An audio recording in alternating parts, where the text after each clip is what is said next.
కార్యక్రమానికి వచ్చిన అమాయకులందరికీ ఒక నమస్కారము, సౌండ్ పార్టీలందరికీ 2 నమస్కారాలు.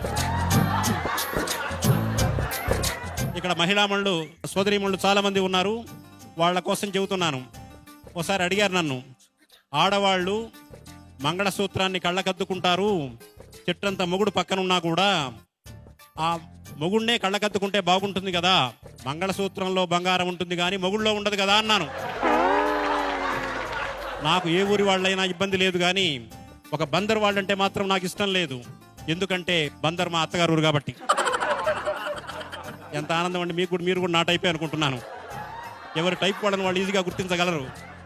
భార్యనేమో ల్యాండ్ లైన్ ఫోన్ లాంటిది, గర్ల్ ఫ్రెండ్ ఏమో సెల్ ఫోన్ లాంటిది. నెంబర్ 1.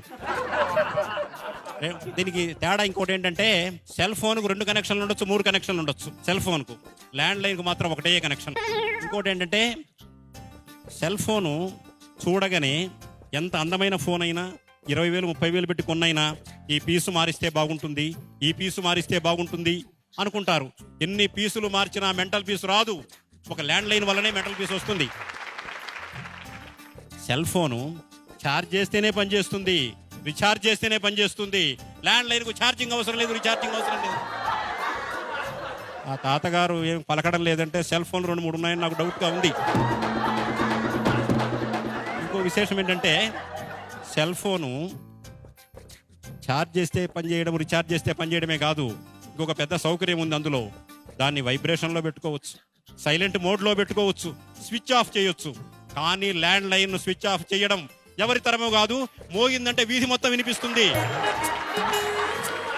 ఒకసారి సంచాల గారు నన్ను హాస్యావధానంలో ప్రశ్న వేశాడు. ఏమండి, పెళ్ళప్పుడు అప్పగింతల కార్యక్రమం ఉంటుంది కదా, అప్పగింతలప్పుడు అమ్మాయి ఏమో ఏడుస్తూ ఉంటుంది, అత్తగారింటికి పోతే ఎలా ఉంటుందో ఏమోనని.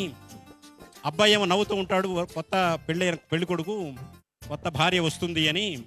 మీరేమంటారన్నాడు. నేను చెప్పాను, ఏం లేదు, అమ్మాయి అప్పగింతల కార్యక్రమంలో ఏడుస్తుంది, ఆ అమ్మాయికి అది ఆఖరి ఏడుపు. అబ్బాయి నవ్వుతాడు, అది ఆ అబ్బాయికి ఆఖరి నవ్వు అని చెప్పాను. చిత్రం ఏంటంటే, పెళ్లి చూపుల్లోనే ఒక మాయ ఉంది.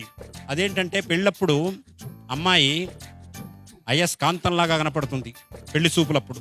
పెళ్ళైన క్షణం నుంచి సూర్యకాంతంలా కనపడుతుంది. పెళ్లి చూపులప్పుడు అమ్మాయి మల్లె తీగలా కనపడుతుంది, పెళ్ళైన క్షణం నుంచి కరెంటు తీగలా కనపడుతుంది.